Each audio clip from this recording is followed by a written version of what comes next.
दर्द से गुजरना पड़ता है, लेकिन न्याय के लिए लड़ना छोड़ूंगा नहीं। छत्रपति शिवाजी महाराज को शेर कहते हैं औरंग, और शेर के बच्चे को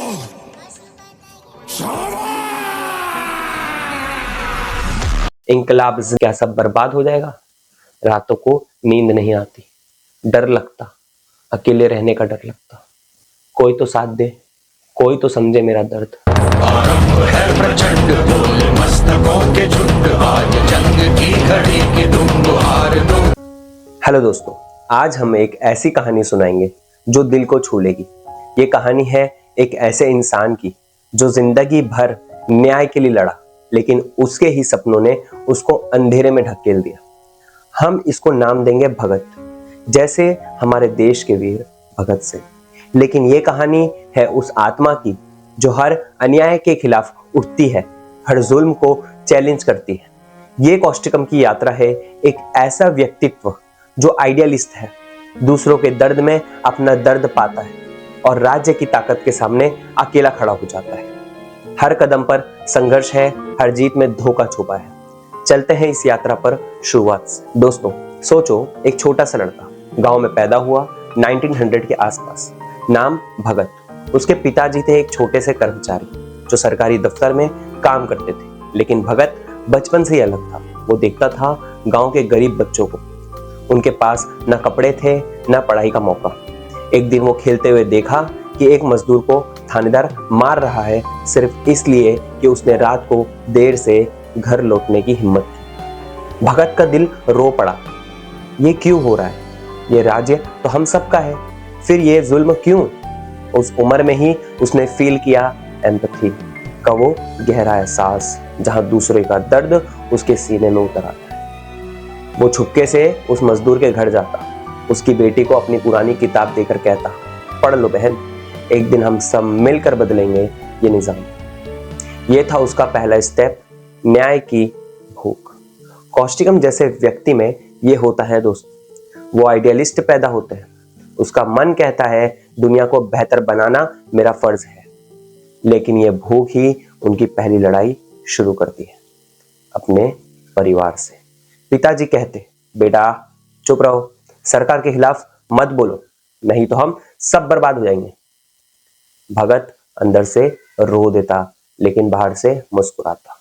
ये था उसका पहला स्ट्रेस, अपने सपनों को छुपाना लेकिन अंदर से जलते रहे। अब भगत बड़ा हो गया, शहर पहुंचा पढ़ाई के लिए। 1920s के जमाने में ब्रिटिश राज में थे। वो न्यूज़पेपर पढ़ता और हर खबर उसके खून में आग लगा देती थी, जैसे जलियांवाला बाग की घटना। वो चिल्लाया, ये कैसे हो सकता है? लोगों को गोली मार दी गई सिर्फ आजादी मांगने के लिए। उस रात वो सो नहीं पाया। सुबह उठा तो लिखना शुरू कर दिया, आजादी हमारा हक है, जुल्म नहीं सहा जाएगा। वो छुपके से बांटने लगा, दोस्तों को इकट्ठा करता।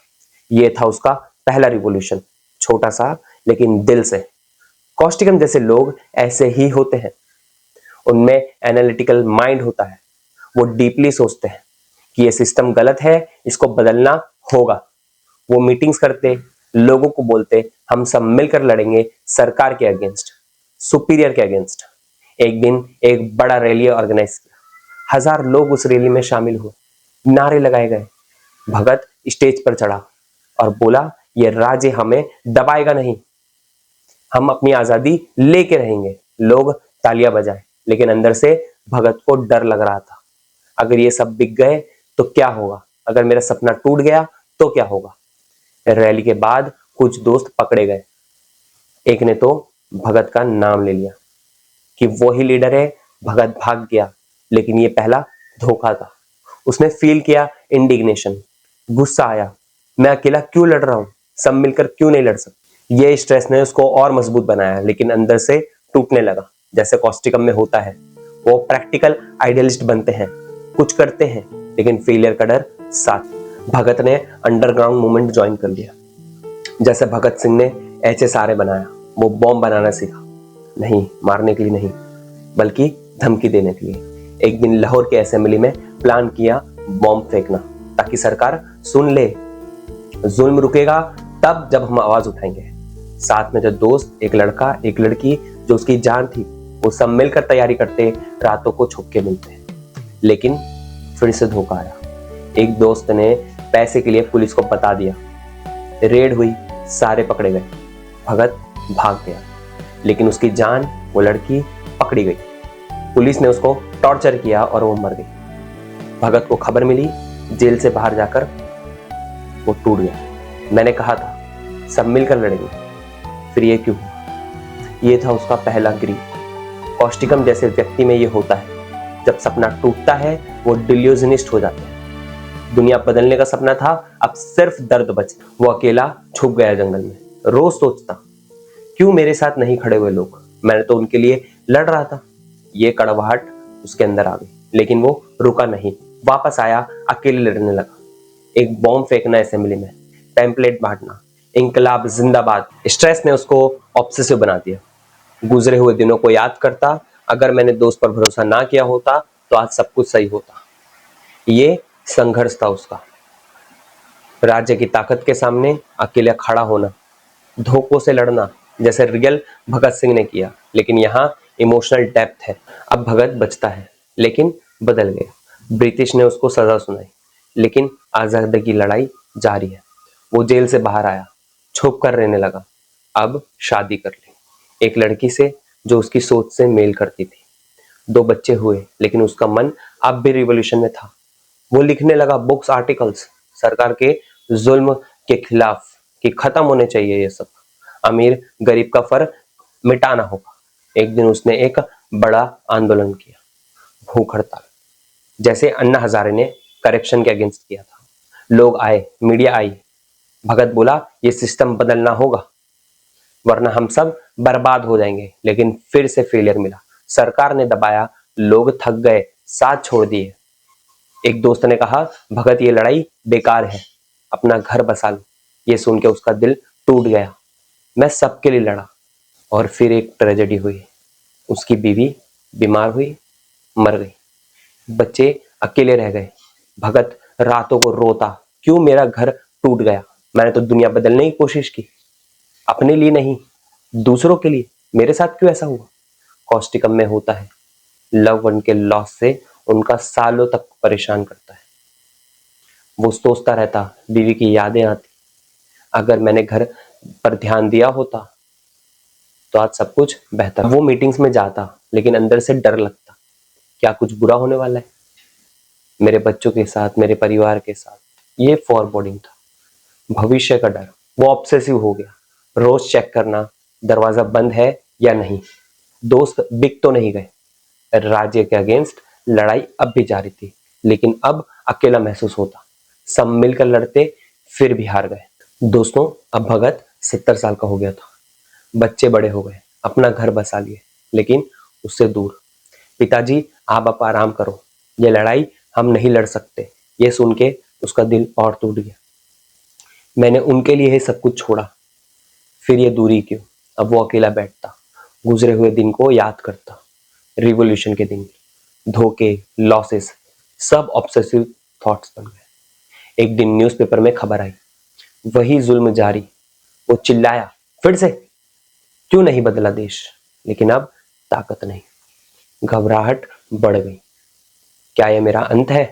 क्या सब बर्बाद हो जाएगा? रातों को नींद नहीं आती, डर लगता, अकेले रहने का डर लगता।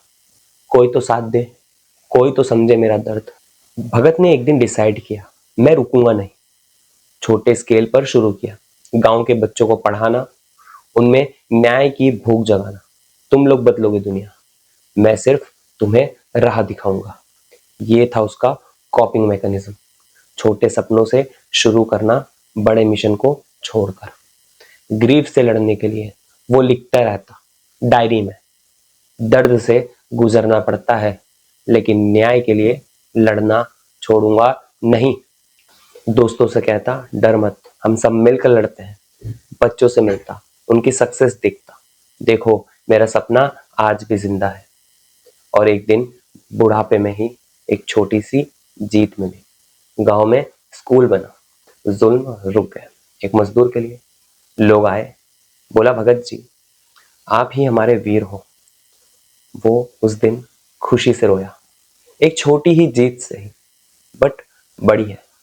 फेलियर से ना टूटना, छोटे कदम उठाया, एम्पैथी को ताकत बनाया। कॉस्टिकम जैसे व्यक्ति को यह करना चाहिए। अपने मिशन को छोटा करो, पर्सनल लाइफ को संभालो, सिंपैथी मांगो दोस्तों से, वरना अंधेरा गहरा हो जाएगा। दोस्तों, ये थी भगत की यात्रा, कॉस्टिकम की जिंदगी। आइडियलिज्म से शुरू होकर संघर्षों से भरी, ग्रीफ और एंजाइटी तक पहुंची, लेकिन कॉपिंग से नई रोशनी शुरू हुई। जैसे रियल भगत सिंह ने कहा, इंकलाब जिंदाबाद। हम सब में थोड़ा कॉस्टिकम है, न्याय के लिए लड़ने की हिम्मत। अगर आप में यह एहसास है, लड़ते रहो, लेकिन अकेले मत लड़ना। वीडियो पसंद आया हो तो लाइक कीजिए, शेयर कीजिए, सब्सक्राइब कीजिए। मिलते हैं अगली कहानी में। शुक्रिया। दिल में है आग, न्याय की चिंगारी, जुल्म के सामने खड़ी है हिम्मत प्यारी। दूसरों का दर्द सीने में उतर आए, सपनों के लिए ये दिल बेकरार जाए। अंधेरा हो या छाया, धोखा जब गहरा, टूटा दिल का सपना आंखों में बसेरा, फिर भी ना रुका, चल पड़ा अकेला। इंकलाब का जोश दिल में है सही।